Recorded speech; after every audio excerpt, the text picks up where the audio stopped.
আসসালামু আলাইকুম।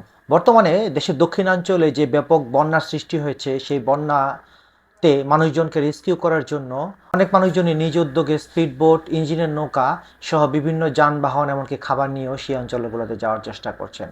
কিন্তু যারা শারীরিকভাবে সেখানে গিয়ে সাহায্য করতে পারছেন না, এরকম অনেক মানুষই চাচ্ছেন যে অর্থনৈতিকভাবে সেই অঞ্চলের মানুষগুলোকে সহযোগিতা করার জন্য। তো অনেকেই জানতে চাচ্ছেন যে কি ওয়েতে তারা সেই অঞ্চলের মানুষজনকে সহযোগিতা করতে পারেন। তো এই ভিডিওতে আমি মোটামুটি আলোচনা করার চেষ্টা করব যে আপনারা যারা অর্থনৈতিকভাবে সহযোগিতা করতে চান তারা কিভাবে সাহায্য করতে পারেন এবং কোন কোন প্রতিষ্ঠান থেকে সহযোগিতাগুলো করতে পারেন। স্পেশালি আমি এই ভিডিওতে এমফাসাইজ করব যে আপনারা কোন কোন প্রতিষ্ঠানে সাহায্য করবেন না। প্রতি বছর বন্যা আসলেই দেখা যায় যে বিভিন্ন সোশ্যাল মিডিয়া ইনফ্লুয়েন্সাররা, যেমন অন্যান্য বছর আমরা দেখতাম যে ব্যারিস্টার সুমন, ফারাজ করিম বা এই ধরনের লোকজন মানুষজনের কাছ থেকে বিকাশে টাকা নেয় এবং এগুলো তারা বিভিন্ন জায়গায় বিতরণ করে। অনেকেই এইসব ব্যক্তিবর্গের কাছে টাকা পাঠান। তো আমার প্রথম সাজেশন হচ্ছে যে আপনারা ভুলেও কখনো এইসব ইনফ্লুয়েন্সারদেরকে বিকাশে টাকা পাঠাবেন না। কেন, সেটা আমি প্রথমে আপনাদেরকে ব্যাখ্যা করি। সেটা হচ্ছে যে আপনারা যেসব ইনফ্লুয়েন্সারদেরকে চিনেন, তাদেরকে আপনারা চিনেন হতে পারে তাদের গান শুনে অথবা তাদের ফুড ব্লগিং দেখে, কিন্তু আপনারা জানেন না যে মানি ম্যানেজমেন্টে তারা কতটুকু ভালো।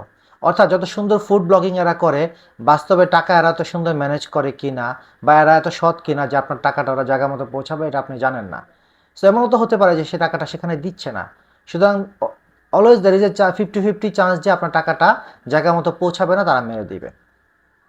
সেকেন্ড হচ্ছে যদি আমরা ধরেও নিই যে আমাদের এইসব ইনফ্লুয়েন্সাররা খুবই অনেস্ট, তারা নিজের এক টাকাও নষ্ট করবে না, তারা সেই সব জায়গায় পৌঁছে দিবে, তাহলেও যে প্রশ্নটা আসে সেটা হচ্ছে যে আমাদের এইসব যে সোশ্যাল মিডিয়া ইনফ্লুয়েন্সাররা, তাদের অধিকাংশ বাড়ি কোথায়, হয়তো ঢাকার কোথাও গুলশানে বা মিরপুরে অথবা উত্তরায়।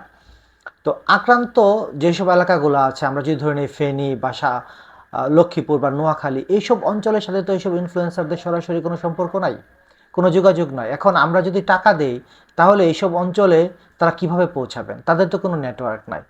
মোস্ট অফ দ্য টাইম যেটা হয় যে এইসব ইনফ্লুয়েন্সাররা ক্যামেরা ট্যামেরা সহ তাদের একটা টিম নিয়ে সেখানে যায় এবং এই টিমের যাওয়া আসার খরচগুলোও তারা এখানে এই ফান্ড থেকে নেয়। তারপর সেখানে গিয়ে তারা শুরুতেই ধরে নিচ্ছি যদি ফেনী হয়, তাহলে ফেনীতে তারা যায় পৌঁছায়। শহরের মাঝামাঝি কোথাও একটা আশ্রয় কেন্দ্রে তারা যায়, যেখানে মোটামুটি লোকজন বেশি আছে, অন্যান্য ক্যামেরা ট্যামেরাও আছে।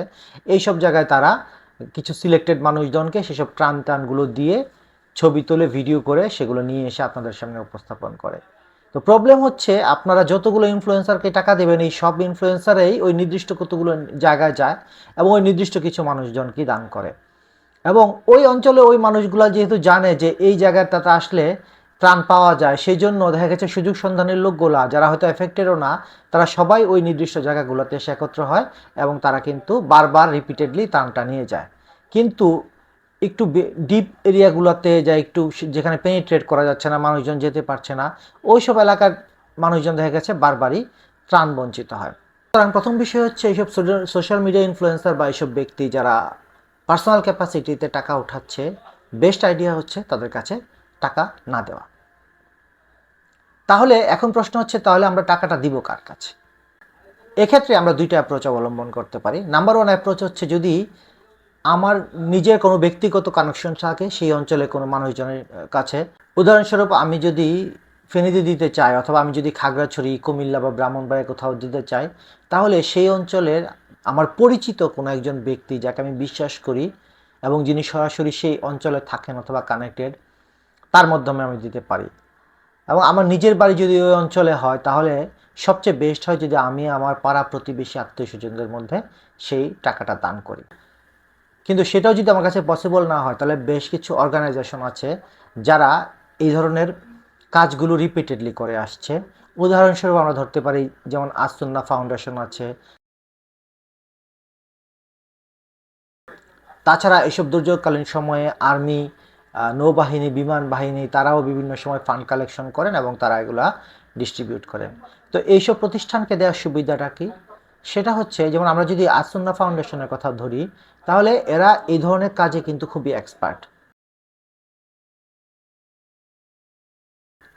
ফলে ওরা জানে যে কোন এলাকায় এবং এই সময়ে মানুষের কি কি ধরনের জিনিসের প্রয়োজন হবে এবং সবচেয়ে বড় ব্যাপার হচ্ছে এই প্রতিষ্ঠানগুলোর খুব স্ট্রং একটা নেটওয়ার্ক থাকে, যেহেতু ওরা ফাউন্ডেশনের কথা এই ধরনের কাজগুলো করে, এটা মাদ্রাসা বেস, প্রত্যেক অঞ্চলে মাদ্রাসা থাকে, সেই সব মাদ্রাসার সাথে তাদের একটা যোগাযোগ থাকে। সো আমরা যদি তাদেরকে দেই তাহলে দেখা গেছে তারা ওই নির্দিষ্ট তাদের নেটওয়ার্কগুলো ব্যবহার করে খুব সহজেই সেই টাকাগুলো পৌঁছে দিতে পারবে, অথবা সেই টাকার বিনিময়ে খাবারগুলো কিনে বা যার যেটা প্রয়োজন সেটা পৌঁছে দিতে পারবে। তারা তাদের অভিজ্ঞতা অনুসারে ওই অঞ্চলের মানুষের আসলে কী ধরনের জিনিসপত্র প্রয়োজন সেটা তারা জানে এবং সেভাবে তারা পৌঁছে দেবে। নাম্বার 2 হচ্ছে এই বড় প্রতিষ্ঠানগুলা গভর্নমেন্ট দ্বারা অডিটেড থাকে, ফলে এইসব প্রতিষ্ঠানগুলোর পক্ষে আমাদের এই দানের টাকা মেরে দেওয়া আসলে ডিফিকাল্ট। তাছাড়া আমরা যদি সেনাবাহিনী, নৌবাহিনী, বিমান বাহিনীর কথা চিন্তা করি, এরা যেহেতু আমাদের সরকারি প্রতিষ্ঠান এবং আমাদের ট্রাস্টেড অর্গানাইজেশন, তো এই ধরনের প্রতিষ্ঠানগুলা সাধারণত একজন ব্যক্তির চেয়ে এসব প্রতিষ্ঠানগুলো টাকা মেরে দেওয়ার সম্ভাবনা খুবই কম। তো সামারি হচ্ছে, আমরা যারা ব্যক্তিগত পর্যায়ে গিয়ে সহযোগিতা করতে পারবো, আমরা যারা ফিজিক্যালি ফিট এবং যাদের আমাদের এক্সপিরিয়েন্স আছে, আমরা অবশ্যই গিয়ে সহযোগিতা করতে পারবো। কিন্তু যদি আমরা ফিজিক্যালি ফিট না হয় এবং এই ধরনের একটা অ্যাডভেঞ্চারের জন্য আমরা শারীরিক এবং মানসিকভাবে প্রস্তুত না হই এবং আমরা যদি এরকম যোগ্য না হই, তাহলে আমরা সামর্থ্য অনুসারে অর্থনৈতিকভাবে সহযোগিতা করব। এবং অর্থনৈতিকভাবে সহযোগিতা করার ক্ষেত্রে অবশ্যই আমরা এমন একটা প্রতিষ্ঠানকে বেছে নিব যারা এই কাজের জন্য অভিজ্ঞ এবং যারা ট্রান্সপারেন্ট। তো ভিডিওতে আমি একটা ইম্পর্টেন্ট মেসেজ দিয়ে রাখি, সেটা আমার উদ্দেশ্য যে আমাদের দেশের যে সোশ্যাল মিডিয়া ইনফ্লুয়েন্সার আছে বা ফেসবুক সেলিব্রিটি আছে, এরা যে সবাই খুব অসৎ এবং ওরা টাকা মেরে দেয়, এটা আমি আসলে বলতে চাচ্ছি না। আমার মূল যেটা বলতে চাচ্ছি সেটা হচ্ছে আসলে ওনাদের সেই এক্সপার্টিসটা নাই, নাম্বার 1। আর নাম্বার 2 বিষয় হচ্ছে যে আমরা যেহেতু ওনাদের মানি ম্যানেজমেন্ট কীরকম সেই সম্পর্কে আমাদের কোনো ধারণা নাই। সো আমরা ওনাদেরকে অ্যাভয়েড করব। তবে সোশ্যাল মিডিয়া ইনফ্লুয়েন্সার যারা আছে তাদের প্রতি আমার রিকোয়েস্ট থাকবে যে আপনারা টাকা কালেকশন করবেন না, বিষয়টা এরকম না। আপনারা যে কাজটা করতে পারেন, যে যেই ধরনের অর্গানাইজেশনগুলো যারা এই ধরনের কাজে এক্সপার্ট, আপনারা তাদের সাথে যুক্ত হয়ে যান। আপনারা আপনাদের ফান্ডগুলো আপনাদের ভক্তদেরকে রিকোয়েস্ট করুন যে সরাসরি আপনাদের অ্যাকাউন্টে না টাকা পাঠিয়ে সেসব প্রতিষ্ঠানে পাঠায়, অথবা আপনারা নিয়ে সেসব প্রতিষ্ঠানে দিয়ে দেন। কারণ আপনাদের কিন্তু আবার একটা ক্যাপাসিটি আছে মানুষের কাছ থেকে পকেট থেকে টাকা বের করে নেওয়ার। আমি পজিটিভ অর্থেই বলছি যে আপনারা মানুষকে ইনফ্লুয়েন্স করতে পারেন বা আপনারা মানুষকে বুঝাতে পারেন যে কেন মানুষের অর্থনৈতিক সহযোগিতা করা প্রয়োজন।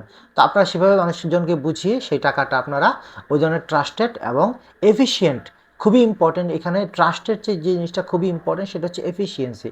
অনেক ব্যক্তি বা প্রতিষ্ঠান হয়তো আছে প্রচণ্ড সৎ, কিন্তু তাদের সেই এফিসিয়েন্সিটা নাই যে তারা সে দানগুলো করবে। সো এখানে এফিসিয়েন্সিটা খুবই ইম্পর্টেন্ট। ধন্যবাদ সবাইকে, আসসালামু আলাইকুম।